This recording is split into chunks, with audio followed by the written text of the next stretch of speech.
We've been talking about a lot of issues having to do with inequality of opportunities in higher education, but one of the issues that has been very prominent in discussions about the problems with higher education is the question of student debt. So I'm going to talk a little bit about how our thinking about student debt and how the realities of student debt actually interact with concerns about inequality.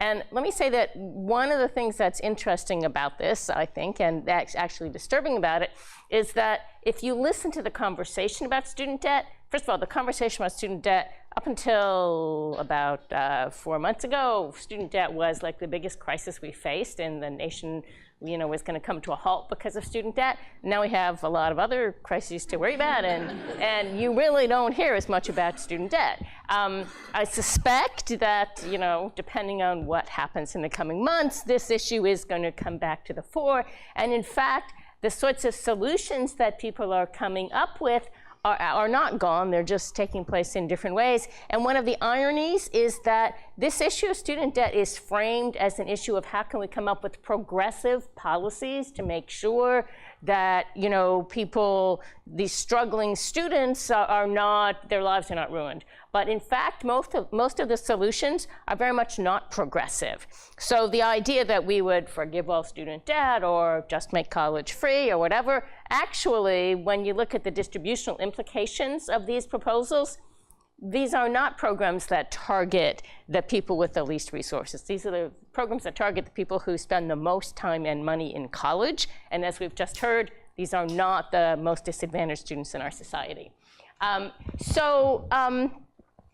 One of the things is that, in the conversation about student debt, is that it's sort of, people are saying, well, maybe it's not worth it to go to college anymore because look at how much people are borrowing to go to college.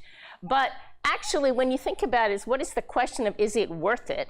And again, it's obviously not just about money, is it worth it? The question is, overall, are you going to be better off if you go to college, if you take the time and the money required to go to college, and then you come out of it on the other side? Are you going to be better off than if you didn't make that decision, right? And it's certainly not just about money, as we heard before, because it takes a lot of time and a lot of energy. And it's very worrisome to me that people say it's only if you borrow to go to college that it's a problem if it doesn't turn out well for you. Of course it's a problem whether you borrowed or not, if you put your time and your energy into it and then your dreams were shattered. So whether you borrow or not, it's a question of, is it worth it or not? But the fact that you borrow and come out with debt is not a sign that it's not worth it. And putting aside first the fact that there are lots of reasons to go to college and why it's worth it that have nothing to do with money. They have to do with the quality of your life and your opportunities and so on. But the issue for debt is that college is an investment that pays off over time. So to say, oh my gosh, students graduate with $30,000 in debt, how are they supposed to deal with that? I mean, $30,000 for somebody with a bachelor's degree, in sort of 2 years, if they would live the way the average high school graduate lives, they could get that paid off. The picture that we have of student debt, if you ask people how much do you think the typical bachelor's degree recipient borrows, they're probably going to tell you like $100,000, because the people who show up on the front page of the New York Times with student debt borrowed $100,000. But probably everybody who's borrowed that much has made it to the front page of some newspaper, because there are really not very many people like that. If you look at how much outstanding student debt people have, this divides people into total undergraduate and people who borrowed for graduate school. So the light blue on the end is $40,000 or more. So 16% of the people with outstanding student debt owe $14,000 or have debts of $40,000 or more. But among people who just borrowed for undergraduate school, it's just 10%. And this is $40,000 or more. Most of those people have between $40,000 and $50,000, not $100,000. Graduate students are something different. Again, almost half of graduate students actually have $40,000 or more in debt, and many of them do have more than $100,000 in debt. But this is not what people are thinking about when they're talking about student debt. There are lots of doctors and lawyers and MBAs who borrow a couple $100,000 for their education, and it's not going to work out well for all of them, but most of them are going to be fine, and I don't think they're the population most people are worried about when we're talking about, the ravages of student debt. just to talk for a minute about bachelor's degree recipients, and bachelor's degree recipients are actually not where the biggest problem with student debt occurs, and I'll get to that in a minute, but just to look at the distribution of people, how much debt people have when they graduate with their bachelor's degrees. And this is 2011-12, the latest data we have for individual students. And so what you can see here is the dramatic difference in the kind of school from which people graduate. So public four-year colleges, 12% borrowed $40,000 or more. But for-profit colleges, 48% borrowed $40,000 or more. And in fact, the for-profit question came up a little bit earlier. If we didn't have the for-profit sector, and there are some good for-profit schools and some bad for-profit schools and some good nonprofit schools and some bad ones, but the for-profit school is disproportionately characterized by schools that cause students problems. And if we hadn't had the growth in the for-profit sector that peaked in about 2010, and we didn't have all those students borrowing all that money and defaulting on all those loans, the whole conversation about student debt would have been very different. Because really about half of the student loan default comes from people in these schools. So that's not a high percentage of the bachelor's degrees, but it's a high percentage of the bachelor's degrees with problems. Another characteristic of students, and again, I'm focusing just here on bachelor's degree recipients, that differentiates them by how much debt they're likely to have is how old they are and whether their parents, they're financially dependent on their parents for the purpose of going to school. So among dependent college graduates, four-year college graduates, 11% borrowed $40,000 or more. But among independent students, it's 25%, 29%. So many more. Now, part of this is that we actually allow independent older students to borrow more from the federal government because we figure their parents are not in the picture. But it's also because, you know, they're paying for their living expenses, they're supporting their kids, they take longer to graduate. You're allowed to borrow the same amount if you go part-time as if you go full-time. Every year you can borrow the same amount and they go part-time. So if we're talking about who's the person who's struggling with student debt, even among bachelor's degree recipients, it's not the 22-year-old who just graduated from a four-year college and is working at Starbucks. It is the single parent who went to college and took a longer time to graduate and had to borrow more money to do it. So if you think about who has student debt, why do I say that it's not a progressive policy to just say, let's get rid of it?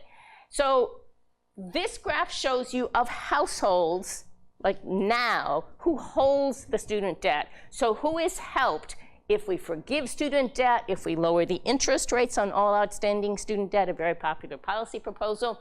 Almost half of the student debt is held by households in the top income quartile. In other words, the most affluent households disproportionately hold student debt, whereas in the bottom quartile, it's only 11%. And every time I say this to somebody, people say, well, why are all those rich people borrowing money?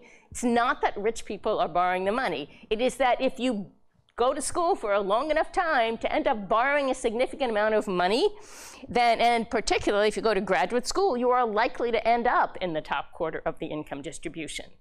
And so that means that what student debt does is it creates opportunities for people, and the people who hold it, like they wish they didn't. I mean, look, if you can have your same job and all of your same, you know, everything about your life is the same, but you don't owe student debt, you are better off. You have more options. You're more likely to buy a house. But that's not the choice. The choice is, could you have gone to college and gotten the education that you got? And let me just say that maybe, you know, we could have cheaper tuition, particularly at public colleges. We would do that by having higher taxes. So that might be a better world to live in, but then when you graduate from college, instead of repaying your debts, you're going to pay higher taxes. So somebody's got to pay for this, and the question is who's going to pay for it, and when are they going to pay for it? The default problem on student loans, the real problems with student loans, it is not the people with bachelor's degrees. It is people who went to college and didn't even complete a credential. There is a dramatic difference in the people who even get a certificate or an associate degree and the people who don't. And so the people who don't complete don't tend to borrow very much money. But you know what? If you go to college for a year and you borrow $4,000 or $5,000, and then you have nothing to show for it, and you're working at the minimum wage, you are going to struggle to pay back that small amount of debt. You're going to struggle both because you have a low income, and you're going to struggle because you've got other priorities and you don't feel like that education did much for you, and you're not going to put that at the top of the list of what to do with any sort of discretionary income. So when you look at how much of the default comes from different levels of debt, 35% of the default comes from people with less than $5,000 in debt, and another 31% between $5,000 and $10,000. It is not people borrowing large amounts of money who are responsible for default. The default rate is highest for people with low debt and lowest for people with high levels of debt. Again, because incomes are highly correlated with this. Overall, of people who entered default in 2011-12, 24% of the people who left school without a credential defaulted within 2 years. 9% of people who left school with any credential defaulted within 2 years. Now, it's much higher in the for-profit sector. It is higher at community colleges, much higher than at four-year schools. But a big difference between community colleges and for-profits is that almost everybody who goes to a for-profit borrows, so the percentage of for-profit students who default is really high. Most people who go to community colleges actually don't borrow money. So the question is, what do we do about this? And I know the free college conversation is very much alive in California. The free college conversation did not die with the results of the election, and it's happening in California, in New York, in Rhode Island, community colleges in many places, and the Democrats in Congress, in fact, are working on bills for free college. So the question is why, and one big reason that's happening is because people think, oh my gosh, student debt is crushing a generation. And the question that we have to be asking is, what is it that we're talking about giving people? Because getting something for free, if it's not worth anything, because the institutions to which you're going are under-resourced, is not a good deal. What is a good deal is to have colleges and universities that can serve students well, particularly, as we've just heard, the schools to which most people who have the largest barriers to success are going. So making it free for them is not going to solve their problems. Making it good and high quality and resource-rich for them is what's going to solve their problems. So let me just say finally that because the question of the for-profits, keeps coming up, one thing we really have to be looking for is consumer protection. Students are making decisions without knowing where they're going, what they're doing, why they're going.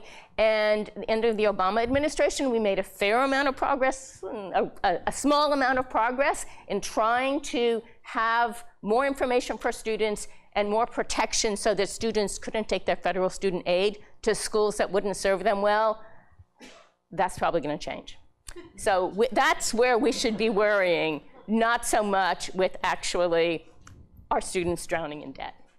Thank you.